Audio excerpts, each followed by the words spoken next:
जय श्री राम साथियों, आज हम आप सभी को श्री राम नाम की महिमा का लाइव सुना रहे हैं जो मैंने स्वयं लिखा है।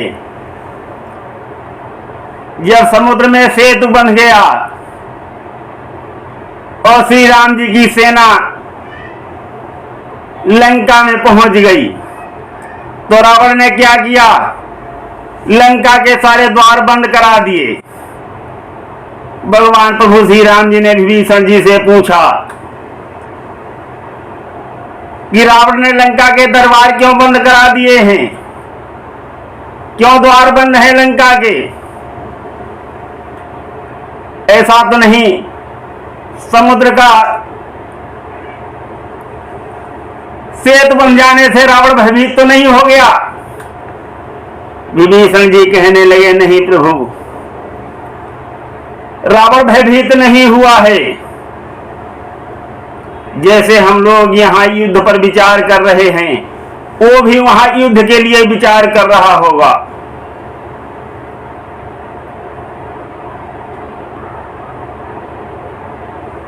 तो भगवान श्री राम जी ने कहा कि फिर भी हम एक बार शांति दूत भेजना चाहते हैं, संधि का प्रस्ताव लेकर के। तो श्री राम जी का दरबार लगा, उसमें विचार विमर्श हुआ।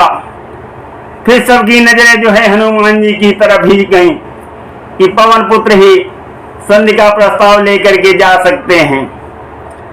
जामवंत जी ने इसका विरोध किया, बोले नहीं, अब ऐसा नहीं होगा। पवन पुत्र दोबारा नहीं जाएंगे, नहीं तो रावण यही सोचेगा, लंकावासी यही सोचेंगे कि क्या इनकी सेना में एक ही है वीर, अब कि किसी दूसरे को भेजो। तो सबने कहा ठीक है। विचार होने लगा, अंगद जी का नाम प्रस्तावित हो गया कि अब की बार वीर अंगद जाएंगे। भगवान श्री राम जी कहने लगे, वीर अंगद तो वानर सेना के युवराज हैं और युवराज को हम दूत कैसे बना करके वहां भेजें? ऐसा नहीं हो सकता। परंतु वीर अंगद अपने आसन पर खड़े हो गए और कहने लगे, प्रभु ये मेरा बहुत सौभाग्य है जो मैं आपका शांति दूत बनकर के लंका जाऊं। बहुत अंगद को समझाया गया, नहीं माने अंगद। और बाद में संधि प्रस्ताव लेकर के चल दिए अंगद। भगवान श्री राम जी बोले, आप तो स्वयं इतने ज्ञाता हैं, आपको समझाने की आवश्यकता नहीं है।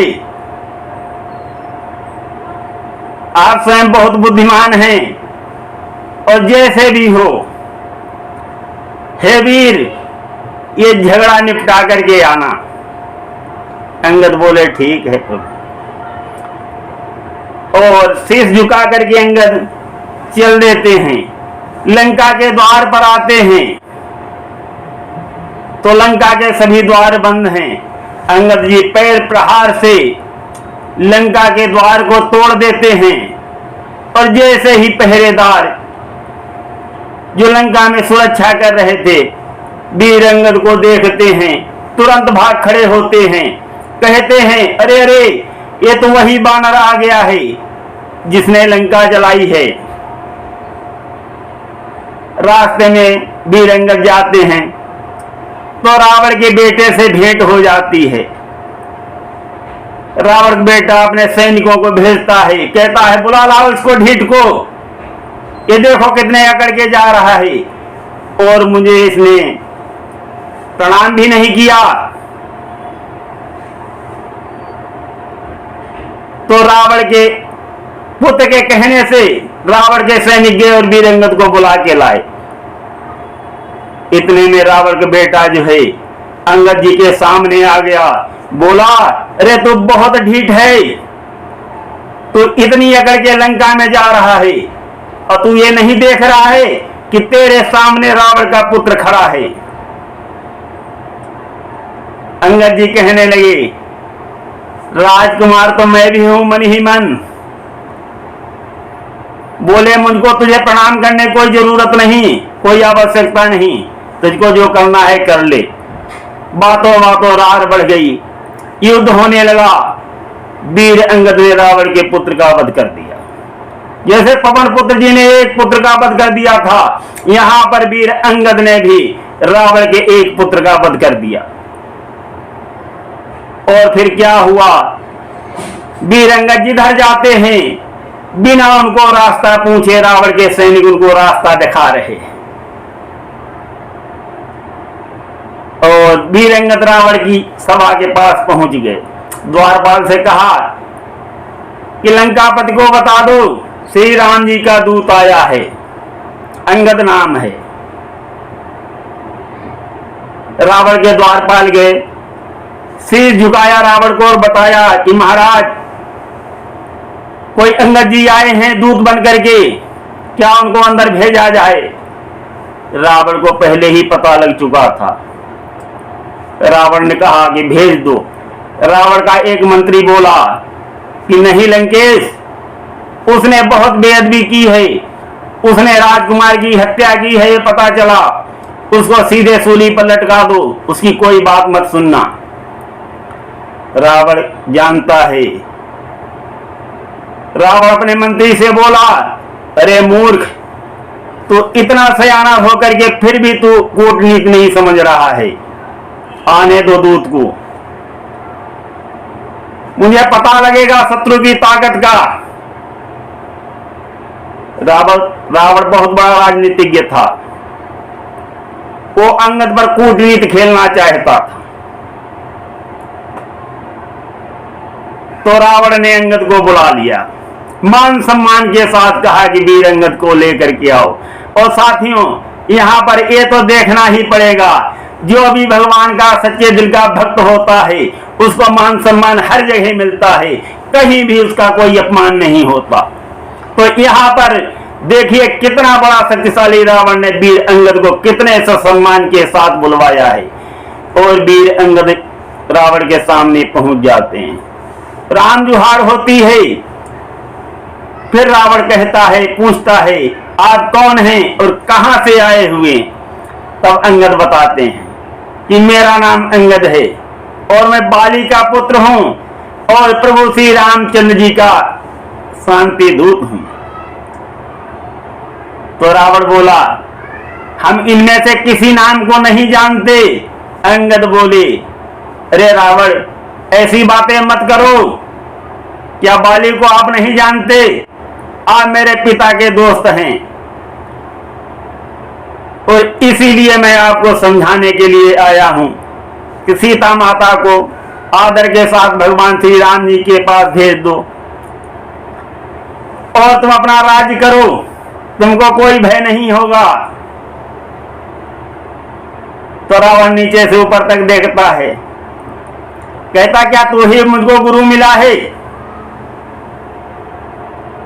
मैं नहीं जानता इनमें से किसी नाम को।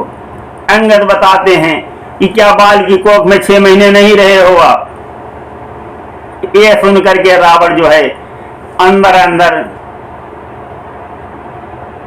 भयभीत हो जाता है, सकुचा जाता है अंदर अंदर। फिर बोलता है कि हाँ अच्छा बताओ। तो अंगद जी शांति प्रस्ताव रावण के सन्मुख रखते हैं कि बहुत खून खराबा होगा, कितनी माताएं बहनें विधवा हो जाएंगी। रावण ये युद्ध को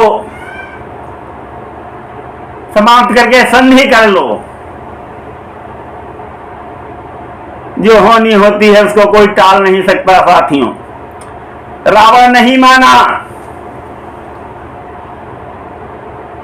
रावण अपना बखान करने लगा, अरे मैं इतना वीर हूं, इतना शक्तिशाली हूं, जो त्रिभुवन थर्राता है मेरे आगे, और मैं संधि कर लूं, कदापि संधि नहीं कर सकता।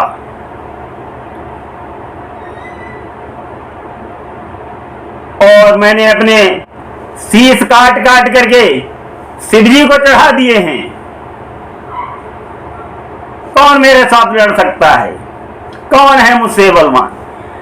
जब रावण ने ये कहा कि मैंने अपने शीश काट करके शिव जी को चढ़ा दिए हैं, तो अंगद बोले आप झूठ बोल रहे हैं लंकेश।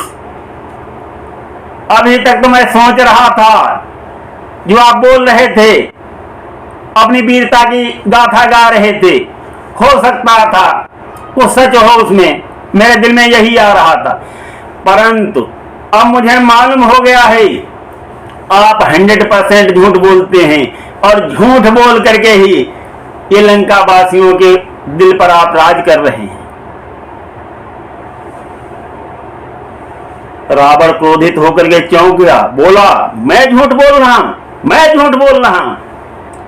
अंगद बोले हाँ महाराज, आप झूठ बोल रहे हैं। मैंने नहीं देखा है आपको शीश काट के चढ़ाते हुए, और फिर आपको शीश अगर कट गए थे तो आपने जोड़ा कैसे? तो रावण बोला वो अपने आप जुड़ जाते हैं। अंगद बोले क्या इतने बड़े तुम ज्ञाता हो?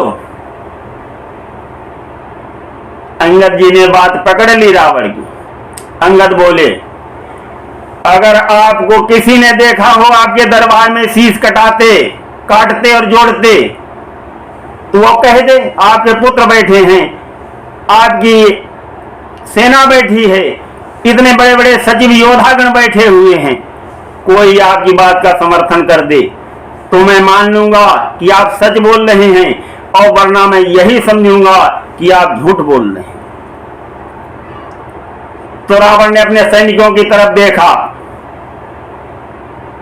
तो उसको लगा कि सैनिक सभी हमारी बात का समर्थन करने के लिए तैयार हैं, और सब अपना सीना फुलाए बैठे हुए हैं। परंतु अंगद बोले कि सैनिकों सुन लीजिए, आपके महाराज कह रहे हैं हम शीश काट के चढ़ा देते हैं और फिर जोड़ लेते हैं। अगर ये बात सच है तो यहां आ जाओ मेरे सामने, और प्रत्यक्ष दिखाना होगा। महाराज रावण आपका शीश काटेंगे और फिर जोड़ेंगे। मैं देखना चाहता हूं, बिना देखे मैं विश्वास नहीं करूंगा।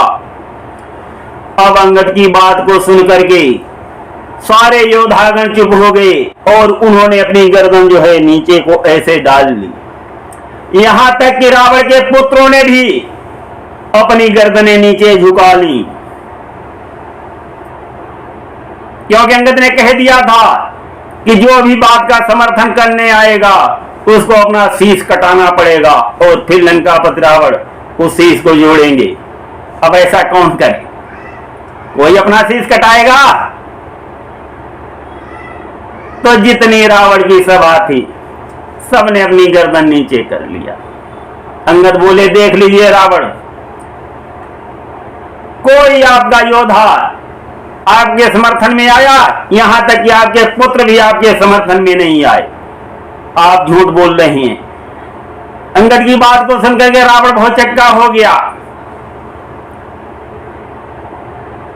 और बोला कि तू बानर बहुत उन्मादी है, और बानरों का यह स्वभाव होता है,